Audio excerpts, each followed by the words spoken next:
We acknowledge and pay our respects to the traditional custodians of the Gimoy Walubara Yidinji country. We extend this respect to the traditional custodians of the surrounding country. Please be advised that this film contains stories that may be confronting and may cause distress. They are stories of bravery, stories of resilience, and stories of strength. We'd just like to thank all the people who put their stories to us so that they could show the community.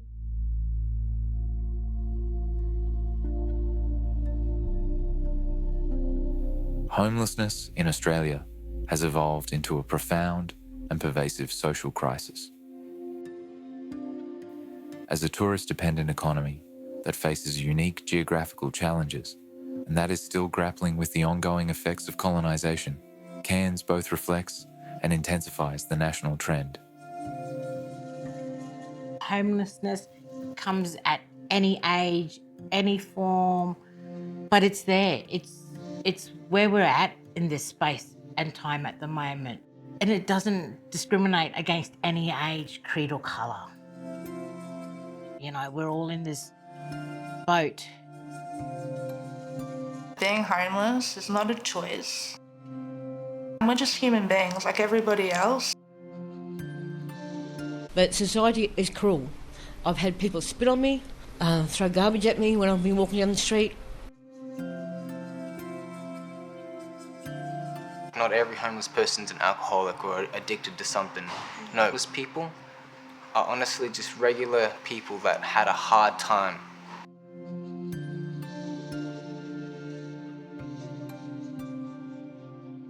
We potentially all could become homeless at any stage. Lose your job, the money in the bank soon disappears. The bank keeps wanting their mortgage payment. If you rent, the owner decides to sell the property and suddenly you're the one competing against everyone else for that one single property that's available and affordable for your family.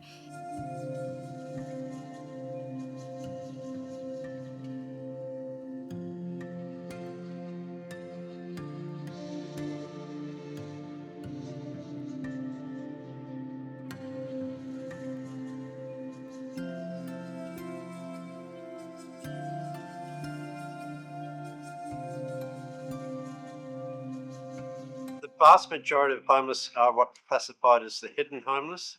Now, they're the people who have actually got a roof over their heads. They don't rent, they don't have a mortgage, they're couch surfing with family or friends, they're in cheap accommodation in one-bedroom hostels with shared kitchens, toilets, showers, laundries. They're the hidden homeless. We live at my cousin brother's place, and from December we moved to Cairns Motorlane. From there we didn't find anything and we moved to Caravan Park. We stay in the tent with my 3 kids. I was worried and stressed when the rain fall down, and I was worried, and sometimes I feel myself and cry, and I didn't find any place. So, like myself, I will okay, but my kids, I worry about my kids, and this is my first time I end up in tent.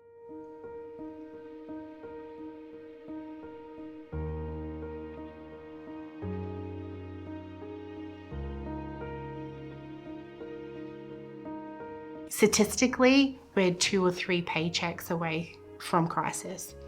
So, you know, what we've seen as the changing faces is that we've seen new people that have come through, people that have experienced disaster. We've had floods, you know, who have found themselves homeless and still, you know, 2 years on, still waiting for their homes to be rebuilt or still trying to find alternative accommodation.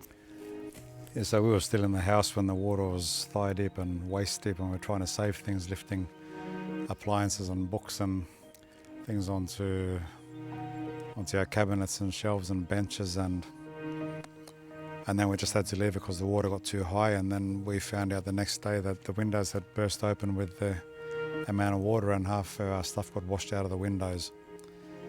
Yeah, so we lost most of our household contents. One of the many bizarre things in the aftermath of the flood was the fact that Machins and Holloways and Yorkies and Caravonica, they all looked like a war zone, particularly once people started cleaning up and carrying all their destroyed household goods to the side of the road. And then you go to Cairns Central or Smithfield Shopping Centre and nothing had happened. And everybody was carrying on like normal. And that felt really strange. I became homeless back in 2019 due to relationships problems, and I've been couch hopping and living with family and friends ever since. I had 50% of custody of my kids at that time, so I had my kids for 2 weeks and the mother had for 2 weeks. I was trying to find my own place, but the rental crisis was it was hard getting a place, and even though I was doing subcontracting residential youth work and making $1,900 a week, I couldn't even get a 2-bedroom house with just me and my 2 kids. What I see as the leading causes of homelessness in far north Queensland is really about a combination of structural, systemic, and personal factors. Also things like, substance abuse, mental health issues, family domestic violence. There is a stigma around homelessness that can make it harder for young people to access support, and this can contribute to social isolation and also discriminations. For some young people, they are in the place where they are today because they don't have any other choice at all. A home that was meant to be a safe space for them is no longer providing that safe environment. So some young people have pushed into that space because they do not have an option. So they seek out the help from the sector for that safety environment and stability.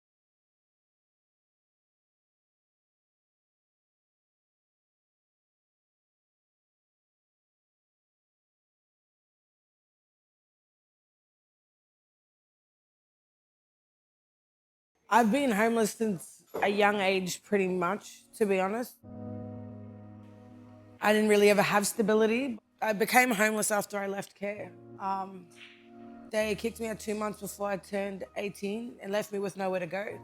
I struggled a lot, having to find accommodation, leading to terrible places with terrible people. And it's not even terrible people to say, terrible choices. People who they're suffering in them same circumstances themselves and are using and abusing substances to not feel that pain.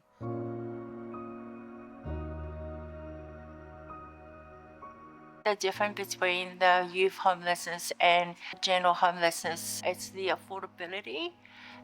As a lot of young people do not have a secure full-time employment, so they're either on youth allowance, which is $220 a week. So having a low income and no, rental references and no family connections, those I feel are issues that a lot of young people has contributed to young people to become homeless today as a reason why they're stuck in temporary accommodation or living on the street or couch surfing.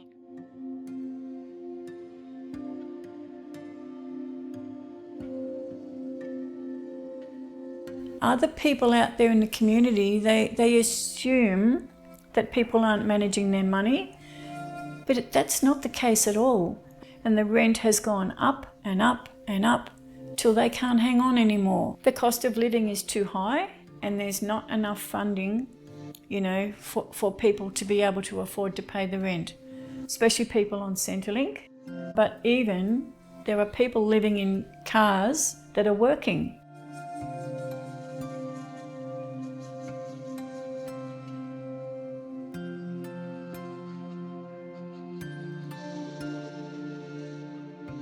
There are places that can help, but basically, in Cairns, it's pretty unaffordable unless you've got a job, or unless you've got a few people to pay the rent. If you want to live on your own, especially people with mental health issues, like I'm there with a mate who's got a living behind a dumpster. He's got mental health issues and he can't live anywhere. Basically try and get some more cheaper housing for people. So if you lose your job, all of a sudden it's near impossible to get a home. You don't want to be in this situation. Like sleeping in the rain. There's a lot of rain that happens in Cairns today. In terms of the changing dynamic of homelessness, people are ending up in a much worse place today than a decade or 2 decades ago when we started to work with people. So we're seeing people who have suffered for longer and are having greater difficulty getting their issues addressed. What we're also seeing is that people aren't getting into systems until they're in an extremely dire state. Like at the moment, like this myself, my partner, with 6-7 kids, we try to make ends meet, bills, and most of our finances do go towards the bill, which leaves like myself and my partner, like we could dropped out, but it's the kids that what we worry about. Significant decrease in rental availability, so we're currently seeing a 0.9% vacancy rate in our private rental market, the steady decline in investment and deterioration of our social housing. Another concerning issue for us, though, more regionally and locally, is the increase of the short-term rentals, and the Airbnb is having a significant impact here locally in Cairns for us. There's somewhere between 1,000 and 1,500 Airbnb properties based in Cairns, and that continues to increase.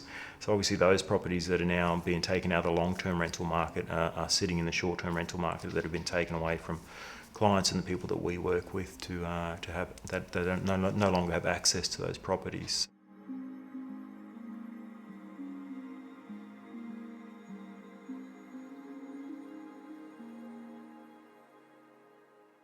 The couch surfing have always been that hidden proportion from the homelessness stats. They're often young, or families, mums escaping domestic violence, have to get the kids out. Families are coming together because they can't afford the rent on the property, and they let family members move in because it helps cover some of that rent. But what it does eventually lead to is the landlord evicting everyone from that property. So I think couch surfing, though it's always been there, it's becoming increasingly a problem. But really, these are just families trying to survive, trying to put a roof over their kids' heads. That's when we start seeing these people at Rosie's because they just cannot afford, after their rent, their mortgage, their school fees, their medication, more and more people coming and asking for meals that they can take home for their school lunches the next day, which is the most saddest thing that we see on the streets. When I was living with my family, I got kicked out of there when I was only 13 years old, and it was hard for me to live on the streets. Very hard for me to find places to sleep when I was that young. I didn't know how to look after myself. I have to keep begging for money. I may have to steal from the shop or something to make myself survive too. It's really hard out there. It's just, you got car parks, you got stairways where you can go and have a sleep on the cardboard box with no blanket. And I find friends' houses may sleep on their lounges, like that. Surf couchings, things like that I used to do. I first became homeless when I was a kid. We moved from town to town, went to so many different schools, and it was just really difficult for us because there wasn't really any support. My homelessness journey continued throughout my teenage years. I was a vulnerable person and I kept letting the wrong kinds of people in my life take advantage. And no matter what I did, it just kept being the same repetitive cycle. I spent a lot of time squatting in abandoned buildings, sleeping in community gardens, sleeping quite in rough environments. I think the other issue for the people that we work with is that often a lot of them have disabilities or live with mental health conditions. This leads to a form of discrimination from landlords who are reluctant to have people who maybe have an NDIS plan or have regular visits from their mental health workers. Yet all of those things actually support those people in their private rentals. Here we are at Rosie's, the lovely volunteers, behalf of the Catholic Church, other teams as well. They feed the homeless crowd. They feed us gourmet, a lot of protein, energy drinks, milk, chocolate. So yeah, thank you very much, Rosie's. God bless. I've seen a lot of elderly women, middle-aged women come through the doors and say, oh, I've got nothing. I don't know what else to do. I'm homeless. My understanding of homelessness is sadness, fear, desperation, especially for the women that are homeless.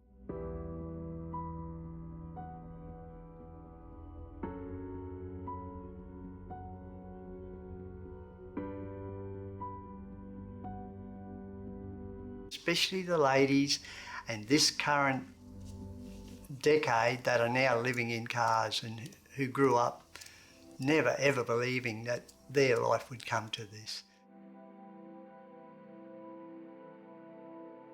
It's a very gloomy outlook, potentially having to live on the streets for the rest of my life until or unless I can find some help. That's the desperation that's coming into my life at my age, having worked since I'm 13. So it is hard to keep going. I often think to myself, what's the point of even waking up? And I'm sure that's common for a lot of people in my age group now who feel that we have little future and we're a problem to society. Being homeless or going through homelessness isn't easy. It's tough. You'll have your rainy days, but you just have to stay positive.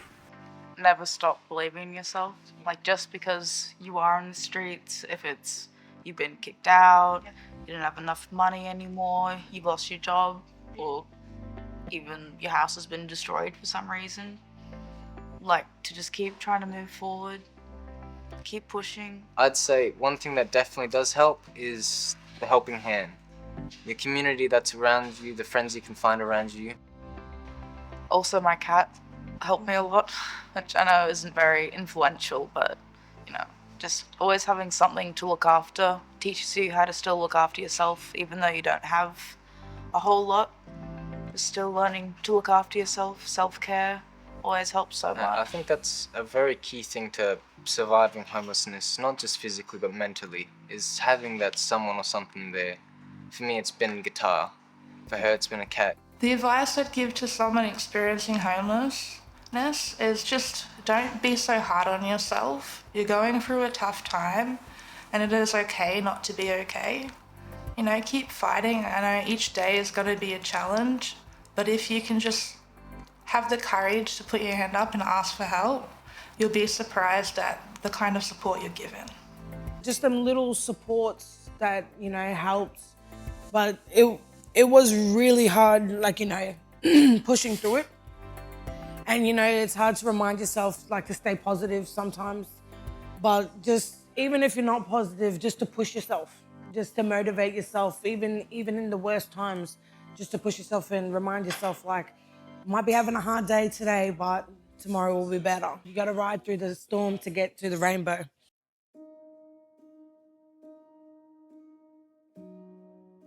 My hopes and dreams for the future is to spend more time with my children, save money so I can buy and own a home so my children will not have to face what I face. I hope and dream that in the future there are more services for single fathers and men's mental health especially when they're going through homelessness or whatever. We really need to see some significant investment, a strong national plan and it needs to be a long-term 20, 30-year plan to get out of this current situation we're in. We're putting people in hotels now who have got nowhere else to go.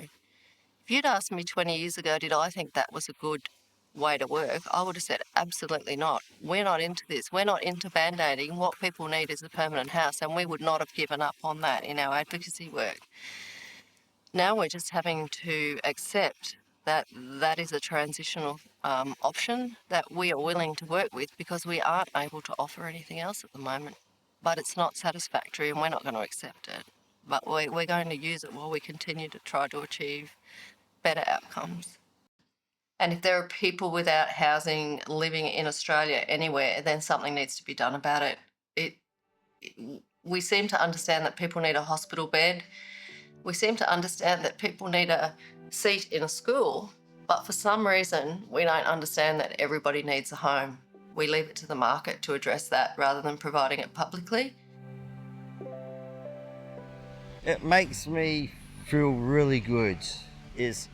I could go home anytime, open my door, cook myself something to eat, watch my TV, have a shower and hit my bed and go to sleep, wake up fresh in the morning and have a beautiful smile. I'm very happy I got my home.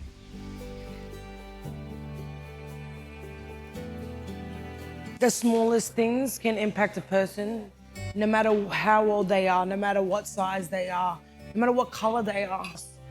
And to remember just to share that light, be positive, and you might not be able to help them in the way that you want to, but giving them a smile on their face, giving them a hug, reminding them that it is okay, showing them that there is other options out there. Just biggest thing to be aware of is that we all have an impact on each other, and to be aware that people need each other to be supported and to be reminded that there is hope.